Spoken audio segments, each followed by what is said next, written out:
Hello. Ezra Bridger grew up exceptionally fast in 4 years with the Jedi Padawan turned master in Kana Jarrus. What if experienced Master Quinlan Voss trained Ezra Bridger? Would Ezra become more powerful than in canon? Would Quinlan struggle with a student like Bridger? Special thanks to Artsavers for sponsoring our 75,000 subscriber lightsaber giveaway. All the details are in the pinned comment down below. Our story begins in 12 BBY. A young boy on the planet of Lothal, one with so much raw potential, was left alone. His parents, Ephraim and Mira Bridger, were activists against the Empire, and for their activism were arrested by Imperial authorities. In prison, both Ephraim and Mira were killed. Their son wouldn't find out about that for a while. However, now alone, Ezra would have to fend for himself. The planet of Lothal wasn't yet controlled by the Empire, but there were Imperial officials that were beginning to descend on the planet. It was kind of an out-of-the-way system with no history of rebel insurgencies or rebellious characteristics. There were so many other more interesting planets in the galaxy for the Empire to deal with. While Ezra now had to learn about fending for himself, there were those assisting former survivors of the Jedi Purge. Ever since Order 66, there were fewer than 100 Jedi in the galaxy, a number that continued to deplete every year. One of the survivors was Jedi Master Quinlan Voss, a man who had a short stint with the dark side of the Force on Christophsis near the end of the Clone Wars against Darth Tyrannus. Shortly after, he found himself escaping clone troopers on Boss Pity after Order 66 was executed.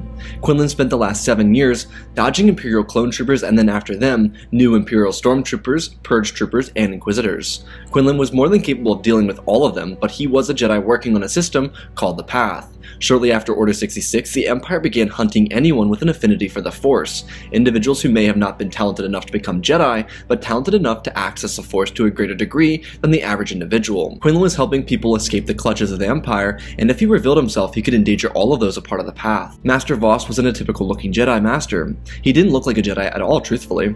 He had tattoos, long hair, and a rather uncharacteristic look to himself. It was enough of an uncharacteristically Jedi look that most individuals didn't ever assume he was a Jedi.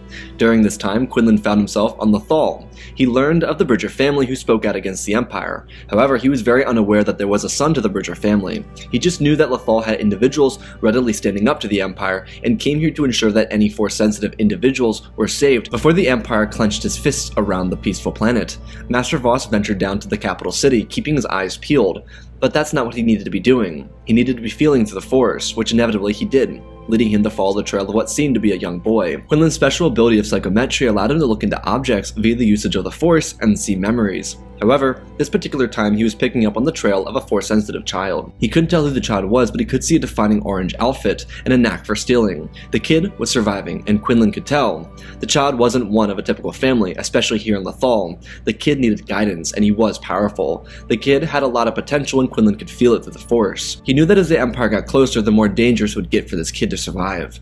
Though there was something odd. It was obvious the kid had no clue that he could use the Force at all. Ezra was currently rummaging through the streets, stealing fruits and proteins, anything he could really get his hands on. Quinlan followed the boy, who, when he was done, began to exit the city streets where all the markets were located.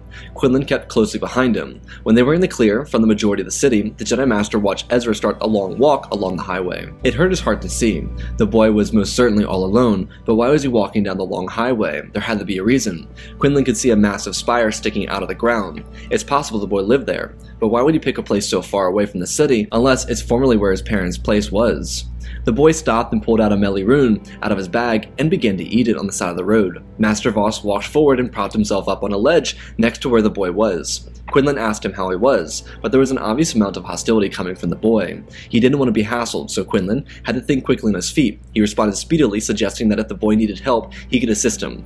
The moment it came out of his mouth, he realized how stupid it sounded. It was a really dumb statement, so instead of playing question, answer, he decided to try and make this point to Ezra as quickly as he could. He told Ezra to watch this, and Quinlan began levitating an object in front of him. The young boy was astonished. He looked back at the man and asked how that was possible. Quinlan told Ezra that he was a Jedi, and he believed that Ezra had the same powers of a Jedi. The Jedi Master asked if Ezra's parents were still around, to which he confessed that they were gone, but he shared a youthful optimism towards the idea that at some point they would come back and be here on Lothal with him. Quinlan told Ezra that he could take him on a journey across the galaxy and teach him the ways of the Force on the way. Ezra admitted that he didn't want to leave the planet because his parents could come back any day, to which Quinlan told him that if they left, they could possibly learn of where the Bridgers were. As a child, this seemed like a promising opportunity, but how could Ezra trust that Quinlan was a Jedi? He demanded to know that Quinlan was a Jedi before joining him, so Quinlan handed Ezra his lightsaber and told him that he could hold it until they got to Mapuzo. The boy never heard of the system before, and he asked why they were going there, to which Quinlan informed him that it was because the path ran through the planet. It would be a safe place for them to go and get Ezra to a safe location. Before going, Quinlan asked Ezra if he could take his midichlorian count from him. It would only be a little prick. Ezra didn't know what that meant, but he obliged. By the time they got back to the vessel, Quinlan was genuinely surprised. He couldn't believe it, but Ezra had a higher midichlorian count than his own. Typically, in the days of the Republic, he wouldn't be inclined to do as much or even care remotely about the midichlorian count of an individual. However, this was a different era. It was an era in which a midichlorian count of any given child or individual could dictate the future of the Jedi. In this moment, Quinlan knew that Ezra was likely the future face of the Jedi Order, an order that he may never see himself. As Voss understood, his fight against the Empire would be a sacrifice of himself, one for a future that he most likely would never see. It was a cost of the era, one full of service to something that could inevitably fail. It's something the originally nonchalant Jedi Master had to face in the 7 years since the fall of the Republic. The Jedi were gone, and those that remained were scarce, hidden away, avoiding Vader and his Inquisitors. Quinlan's calm, chill, relaxed mindset of the Clone Wars and Republic era was consumed with the same thoughts as every other surviving Jedi. The question of what tomorrow would bring, the stresses of being a Jedi in an era that no one could help those suffering. Quinlan may have been different from his peers, but he helped people, he liked to help people, and even for him, it was difficult not to do so. It was hard to give up a lifestyle that he had led so many years on Coruscant. With a kid by his side, Quinlan was brought back to the memories he had when he took on his first student in Aayla Secura. She was always so bright and enthusiastic. She knew what it meant to be a Jedi, and she was an inspiration to her people. This boy, he would have made a fine Jedi in the era of the Republic, but he had no choice other than to run. He wondered if Ezra would have been safe on Lothal if he hadn't found him. On the ship and while they were in hyperspace, Voss turned his attention towards Ezra and saw the boy playing with the lightsaber. Ezra was very interested in the weapon of the Jedi, but he had to learn so much, and so Quinlan had to do something he never believed he would do. He broke down the Force and his own view of the Force so that someone with no understanding of the Force could learn. He never had to do that with someone who was trained in the Jedi Temple. He removed the casual lessons of the Order, and he told the boy everything about the Force. Ezra's questions piled in, about the Jedi, the Force, the survivors, everything and anything he could come up with. When they arrived at Mapuzo, Ezra had a crash course full of knowledge on everything, but Quinlan gave Ezra 2 options. He told the boy that here on Mapuzo, he could get Ezra out and into the path where he could be given a new possible family, a new identity, and a chance at a fresh start. The other option, which is one that Quinlan hadn't originally thought of bringing up to the boy, was to be trained as a Jedi. Master Voss told Ezra that the second option would be much more difficult and much more challenging, but if you're able to complete the training, then he would prove to be a useful ally against the forces of the Empire. A young Ezra was already against the Empire, and having seemingly lost his parents to the Empire, he told Quinlan that he had a lot of interest in learning from him. The Jedi Master was surprised. He gave the option but never assumed that the boy would take it. He was a scavenger, left alone on a planet at a young age with no one. Ezra looked up at the Jedi Master, and Quinlan thought it was mine. He wasn't even sure if he himself was ready to teach the boy. He was so out of touch with even himself at this point. Would he be a successful teacher? He did well with Aayla, but Ezra was so much different. Aayla, while having been from Ryloth, knew suffering, but she was brought to the temple by Quinlan at a young age. Ezra had a natural affinity towards darkness, towards rage and anger. And Quinlan knew that. He would be a much more difficult student to train because of his age, too. But Master Voss then remembered something. He was a Jedi, a master at that. All the self-doubt and an era of confusion would only lead his path astray. He couldn't continue to be led away from the path. A quote he had always said to Aayla came to the front of his mind, and he closed his eyes. Only when the eyes are closed can you truly see. It sent chills down his spine, remembering the man he was before it was all lost. As his eyes opened, a smile crossed his face. He held out his hand to Ezra and told the boy that they would begin his training immediately. The two of them returned to the vessel they arrived on and disappeared into space. In the era of Empire, Quinlan would have to be discreet about teaching someone like Ezra. He knew the locations that the path was on. Currently, everything was being run out of Jabeam, but it would be likely best to train the boy away from there. Quinlan had a plan. He always had one. In hyperspace, he would continue to talk to Ezra about the Force, but it became quickly evident that Ezra wanted to learn the Force for personal reasons. He wanted to find and save his parents from the clutches of the Empire. It may have been a personal reason for doing so, but in its own way, it was a selfless act. He wanted to save his parents, and Quinlan could understand that. Of course, he had no interest in forcing Ezra to relinquish his attachments. What good would that do? Master Voss was one of the few Jedi in the entire galaxy who knew that attachments made a Jedi stronger. He knew that he could assist Ezra with his training. They landed on the planet of Jeddah. It was at this point a barren landscape where the Jedi used to be. Jeddah City was a scum-ridden hellscape, but Voss had no interest in that either. He was bringing Ezra to a site of a nearly 400-year-old battle. The Battle of Jeddah that had happened in the era of the High Republic saw the fall of the Jedi outpost that was located here. However, there were still important pieces of Jedi history left behind, concealed in the wreckage. Quinlan knew that because after his struggles on Boss Pity, he came here to try and understand everything that had happened during Order 66. The two of them snuck through the secret crack that Quinlan made to enter the former Jedi outpost, and they entered. The interior was sculpted like it was built in rocks. It was, but the stylistic choices were so very obviously those that belonged to the Jedi. The halls were tall and massive, and they were incredible to the eyes of a child. Quinlan brought Ezra to a small section and sat down. A new conversation would begin. As Quinlan was fluid with Ayla, he would be similarly with Ezra, communicating openly and frequently with his student so that there were no surprises. Quinlan made sure that Ezra was fully aware of the first basic training and how it would proceed. They would focus on the Force firstly, learn how to use it in unison, learn the difference between light and dark. Quinlan would teach Ezra how to harvest his emotions for positivity, expressing that the dark side wasn't inherently bad, unless it was utilized by evil. The Force was one. The Jedi removed themselves from darkness, which inherently didn't hurt the Force, rather it hurt their ability to be in harmony with the Force. It's what made Mother Talzin and Old Daka so powerful. They didn't hurt the Force, they worked in unison with it. However, the Sith that now ruled the galaxy hurt the Force. They corrupted it with their evil stench, and at every turn, they lived in spite of the Force. The Force required balance. The Jedi existed within that balance, and they never stepped over the line. This is what Quinlan made exceedingly clear to Ezra. Using the dark side and his emotions were fine. However, to step over that line into evilness, into obsession and excessive passion would only inhibit him to a life full of suffering. Ezra understood this and listened closely. For 3 months, the two of them would learn to live off the land, which for Ezra was easy to adopt into his life. They would avoid interactions with really anyone else, and on top of that, they'd become harmonious with the Force. It was vital to Ezra's training. During this period, Ezra would hear continuous ringing, one so ear-piercing that it inhibited his thinking. Quinlan knew what it was, and he encouraged Ezra to follow its call, and to take what called him. For 30 minutes, Ezra would venture through the different sections of the Jedi Temple. Altogether, he would find himself a crystal lodged in the wall. He would use a force and remove that crystal and bring it back to his master. The two of them would go through the outpost and collect pieces that could help Ezra construct his own lightsaber, and when they did, the boy ignited a blue weapon. This was Ezra's first step into a larger world. It empowered him, and he felt like a true Jedi. However, his training would only continue, and he would have to learn how to use a lightsaber.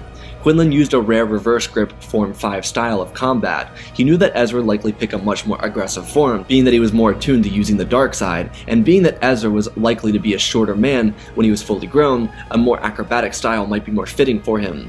Using his knowledge and what he found inside the outpost, he would introduce Ezra to Forms 4 and 5, using a twang of a more acrobatic skill. It was difficult for Quinlan to do it in a way, because Ezra was smaller than him. He was able to teach some of it to Ayla, but again, because of her size in comparison to him, she had a much easier time adapting to acrobatic skills than he. The two of them would stay planted on Jedha for years, continuing their training, and as Ezra got older, he began to express his interest in finding out about his parents more and more, which led the two of them back to Lothal.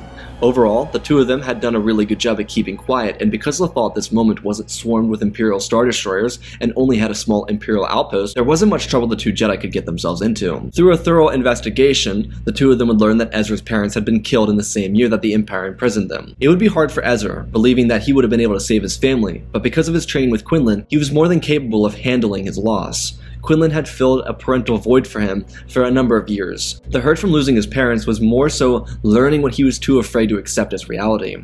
The two Jedi would bounce off of Lothal, where they would have their first encounter with the Inquisitorius, and it would be the Grand Inquisitor himself. Ezra at the time of this encounter would be 14 years old, and far too inexperienced to hold his own against a former Temple Guard. However, it would not stop Quinlan from showing off his true power. Truthfully, the Grand Inquisitor regretted confronting the two Jedi, solely because of Quinlan. He was one of the few Jedi that he was much too afraid to come in contact with.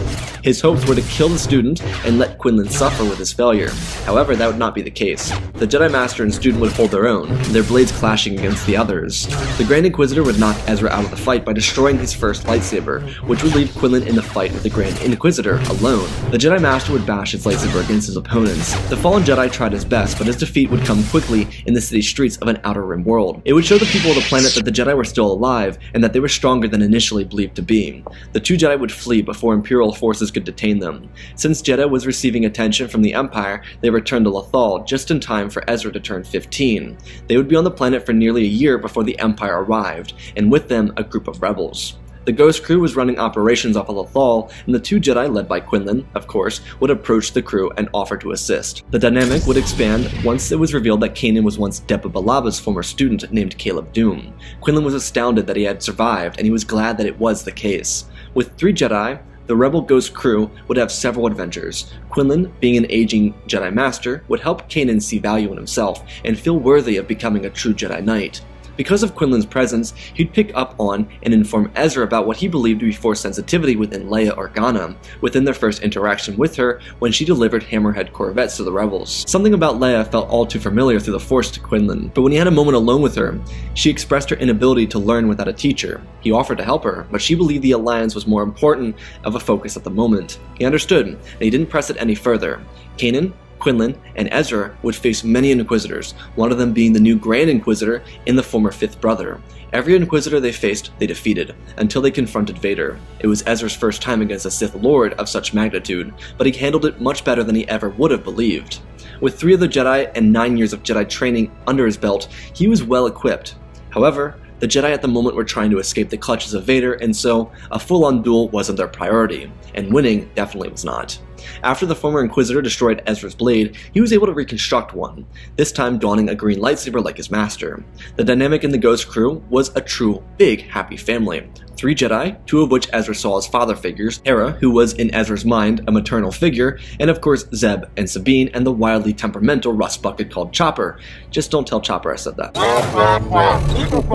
As Vader left for other Imperial business, the 7th Fleet under Grand Admiral Thrawn would respond to the threat. The rebels would run into an aging Maul on Malachor, but he wouldn't be taken seriously by Ezra or anyone else, leaving him on Malachor to rot alone. Inevitably, after 2 years of fighting Thrawn, Kanan would sacrifice himself for his friends, and only a couple days after that, a combined master and apprentice effort would see the end of Thrawn. In reality, it was a miscommunication. Ezra had a plan, but Quinlan did too. When Thrawn requested Ezra to the Chimera, Quinlan went to the ship instead.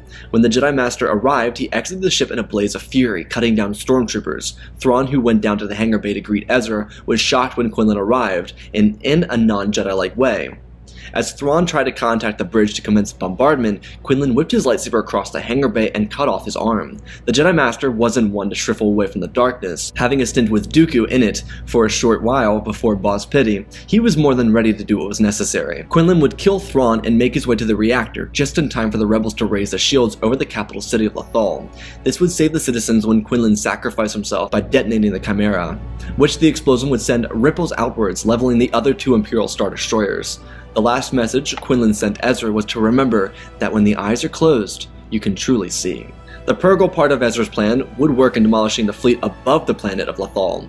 With Thrawn, 2 Jedi, and the Inquisitorius dead, the Ghost crew anticipated a return of the Empire, but it never came. With Ezra still alive, Sabine would join Hera and the Ghost crew on Yavin. This is where Hera's maternal bond would continue even greater with Ezra. She was always the mom of the group, but now with a child on the way, her maternal instincts kicked into overdrive. While the Empire never returned to Lothal, they would form a new threat in the face of a superweapon that just destroyed Jedha City.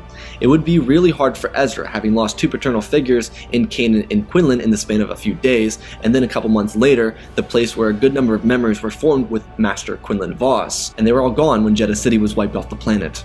The Ghost crew with Hera, Sabine, Zeb, and Rex would fly the Ghost into the Battle of Scarif, whereas Ezra would pilot an X-Wing, flying closely with Red Squadron as Red 6. When the battle was thrown out of proportions with the arrival of Vader and the Death Star, Ezra would follow Radiss's orders and jump to hyperspace. However, he left before the Ghost crew did, meaning that he and a few other survivors from Red and Gold squadrons were the only members of the Alliance to jump to hyperspace and get to Yavin. This put terror into Ezra's mind about the location and survival of his friends, but Zeb would inform him that they were fine. They had to stop off in an Outer Rim world for medical supplies. Hera's child, Jason, had been born. While the Ghost crew aside from Ezra were away from Yavin, Alderaan was destroyed and some newcomers came to the Rebel base with information needed. With few ships and pilots remaining, the Rebels would devise a plan to attack the Death Star, in which they would.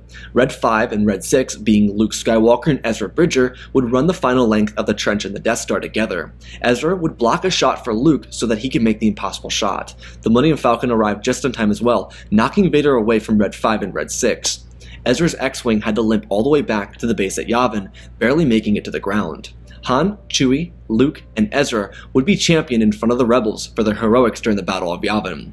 Hera and the crew would be fortunate enough to see it, arriving at the base shortly before the ceremony began. After the battle, Ezra, who had heard the name Skywalker through his interactions with Kanan and Quinlan, and Ahsoka, came to learn that Luke was related to the all-powerful Anakin Skywalker. Ezra was only a day older than Luke and Leia, which was odd considering that they were two people who never met that were born on the same day with the same first letter to their name. But whatever. Anyways, Ezra told Luke that he could teach him some things with his father's lightsaber. Luke was really excited about that. Ezra would also tell Leia that he could show her some things as well, which because her father was gone and she was going to be around him and the others much more, she decided that she would do it. Ezra wasn't a teacher by any means, but he would begin to show Luke and Leia how to use the Force and how to wield a lightsaber. Ezra would often lend his lightsaber over to Leia and practice with a stick. He knew enough knowledge to be a great teacher, but he didn't know his role as a teacher. He just thought he was being helpful. But both Luke and Leia showed a lot of affinity for the Force, and much like Ezra's own journey with Quinlan, they grew really quickly into the Force and the powers the Force gifted them. Ezra kind of expected it from Luke, but Leia as well was a really daunting thing for him, especially since he was considered highly talented by Kanan and Quinlan. He was very unsure if they were just saying that or if it was actually true. For the next 3 years, Luke, Leia, and Ezra would all get really close, of course partaking on missions regularly with General Syndulla or Han and Chewie.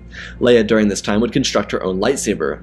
The bond that grew between these rebels was one of a family, and Ezra was a link. Of course, Hera and Luke and Leia and the rest of them would have been friendly, but without Ezra, they wouldn't have been like a family. They were always together. It was a great group, one that was well known in the Empire. Obviously, the Ghost Crew was much more notorious considering no one knew about the Falcon and Red 5 destroying the Death Star, aside from the name Skywalker. Of course, the Millennium Falcon was known for the Kessel Run, but in terms of rebellion, the Ghosts had been around for a lot more years. And with Han, Leia, Chewie, and Luke being considered a part of it, they became more renowned. It was a genuine tight group. Hera continued being the mom of the group even though Han was 3 years older than her. Luke and Zeb got really close as well as Chewie and Zeb.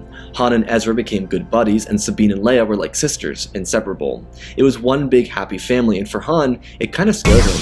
He and Chewie were soulmates, they were best buds and inseparable, but Han knew what people could do. He knew what Kira did to him, knowing him his entire life. He wanted to enjoy this but he feared enjoying it. These 3 years together would be remarkable, and the three Force sensitives would become nearly inseparable as well. An unexpected friendship out of the group would be Chewie's affinity for Jacen Syndulla. The Wookiee warrior had a huge soft spot for Hera's little boy, and the bond was adorable, as one could imagine.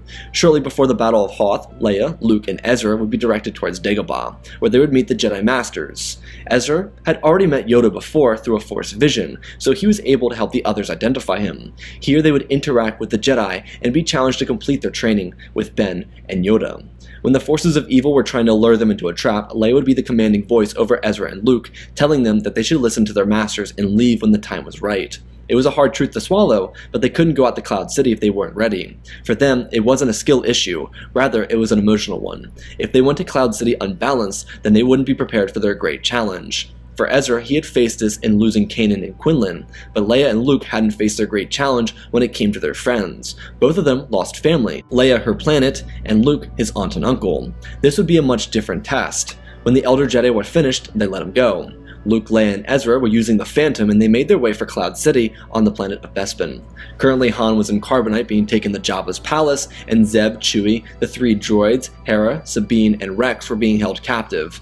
Aside from the war criminals known as Chopper and R2 having their consistent beef, Vader was dealing with an internal struggle called learning his captain of the 501st survived and kinda hated him. Regardless, he would have his trap set for Luke, not realizing that Leia and Ezra were with him, and being completely unaware that Leia was at all Force sensitive to begin with.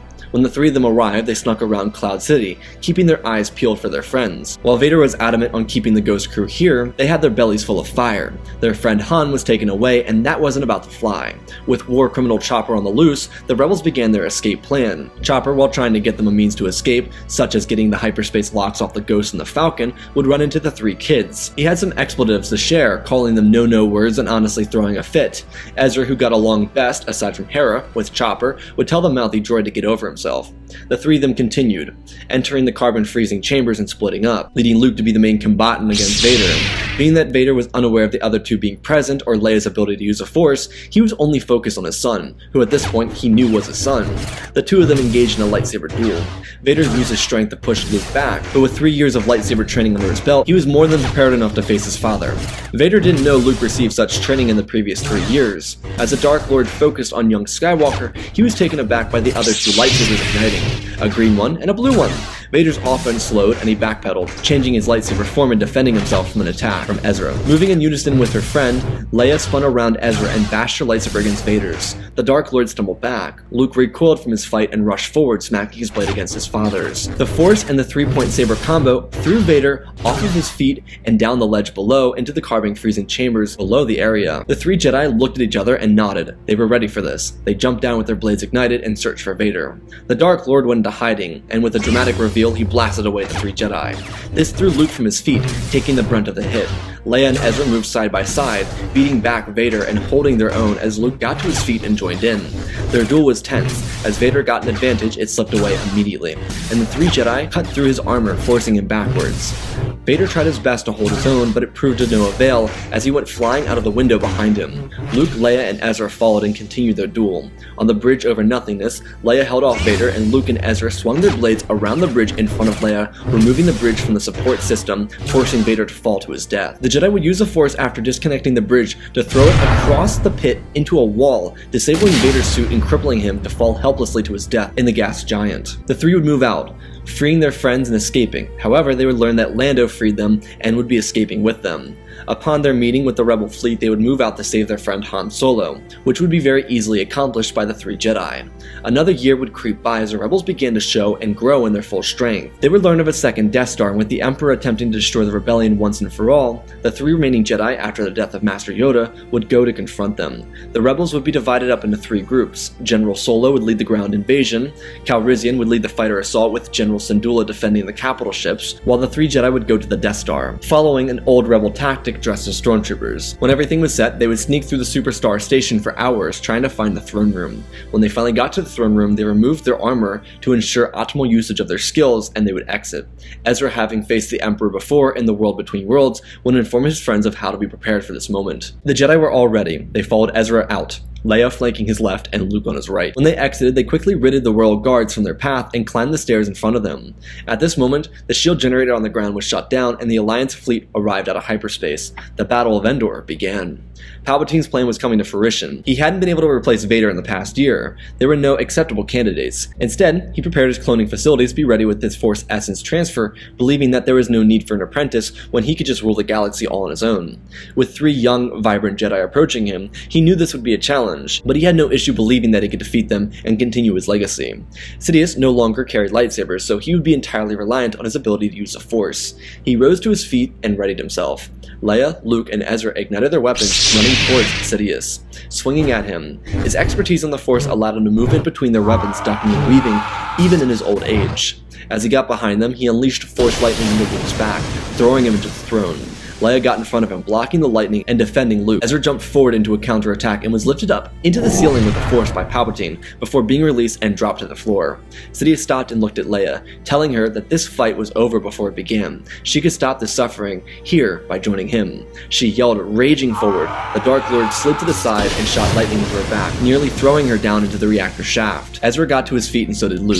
The two of them ignited their weapons once more, and then the Sith Lord turned his attention back towards them with his yellow smile and piercing yellow eyes. He looked at the two Jedi, and he egged them on. Luke and Ezra moved in quickly, running as fast as they could, but the evil Emperor simply threw his hands to the side and Luke was tossed from his feet into Ezra. He looked down at them and called them foolish Jedi. Sidious heard feet coming towards him and turned his attention ever so slightly, lifting his hand and catching Leia in a forced choke. He grinned, lifting her off the ground, watching as her feet kicked in the air, trying to break free from his pain. Sidious had no pity for her, clenching his hands and watching the life leave her body. Luke got to his feet and lunged forward, igniting his weapon again and swinging. Sidious stopped it with his other hand, and before he realized it, Leia's lightsaber ignited in Luke's other hand and cut Sidious's left hand off. The Dark Lord stumbled backwards and Luke swung down, but Sidious was too quick. He moved out of the way as quickly as possible, releasing Leia as he did so, and she fell down the stairs, choking on her breath, regaining the ability to take air in. Palpatine focused on killing Luke, electrocuting him on the ground and putting all of his power into it. Luke pulled his lightsaber up and began to block the Sith Lord at the last second. When Sidious put his focus onto Luke, a green lightsaber ignited out of his chest. It was Ezra. Luke shoved the remaining lightning back into Sidious's body and exterminated him. His body began to melt as his exoskeleton was revealed. The two of them looked at each other and helped each other up, and then ran down to Leia, who was getting up and rubbing her head. Luke and Ezra embraced her, glad to know that she was okay, and got her to her feet. They had to go. On the ground, the shield was destroyed, and Lando and Wedge were leading an assault on the reactor of the Death Star. With Palpatine killed before being able to essence transfer, the Sith were extinguished. The Jedi would escape the Death Star, all three of them having survived an encounter with the most widely evil man the galaxy had ever seen. The rebellion would celebrate on Endor, and a year later, with the destruction of the Empire, Ben Solo would be born. Luke and Ezra, on the other hand, would begin their Jedi Order, a new one at that. The former Ghost crew, staying close in contact, would always meet up with each other for family gatherings.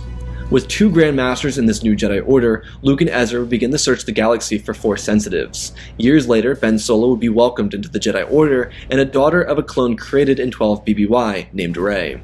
A new republic would rise, and because of the death of Thrawn during the Siege of Lothal, at the hands of Jedi Master Quinlan Vos, the First Order would never come to power and would crumble under Imperial infighting. Hera and the Ghost crew, along with her son Jacen Syndulla, would continue to fight for peace in their great adventures across the galaxy. As for the Jedi, they would rebuild, and with a structure similar to that of the High Republic era Jedi, they would establish longevity, with some of their first students being a dyad in the Force in Rey and Ben, and another one eventually being a member of Yoda's species. The Jedi would continue for generations, bringing peace and justice to the galaxy.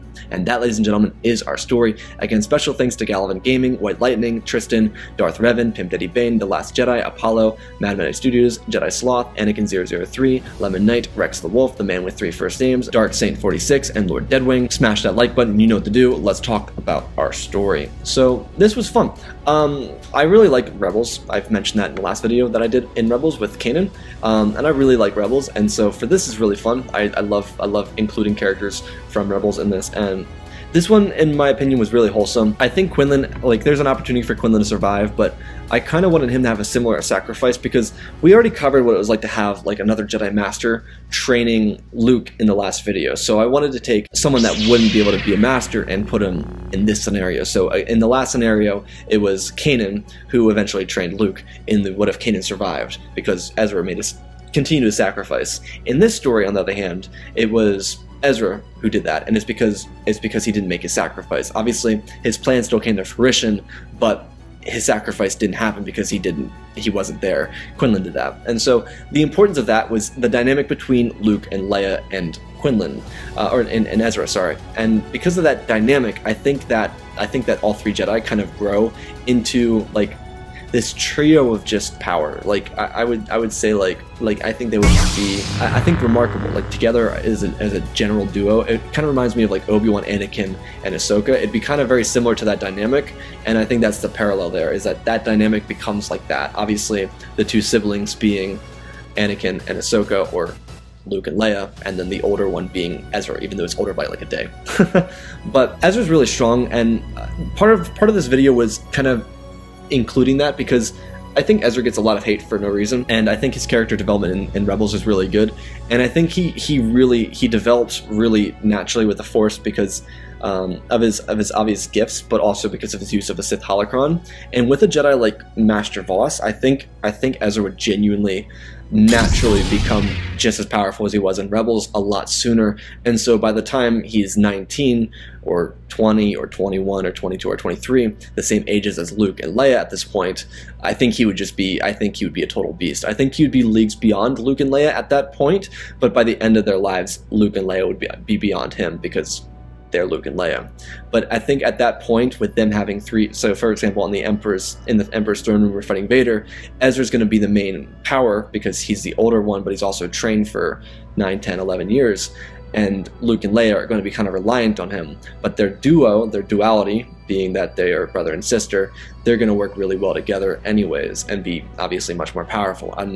And then, as I've said, to continue that in the continued line, if this was a story that would continue further, then obviously whatever it is at the final length, it would be Luke would overcome Ezra's abilities at some point, because he is, after all, Luke. So anyways, I hope you all enjoyed this video. This was a fun video. Doing stuff with Rebels and Disney canon is always fun for me, and I hope you all enjoyed these videos. Anyways, I love you all, spread the love, and always remember, my friends, may the Force be with you.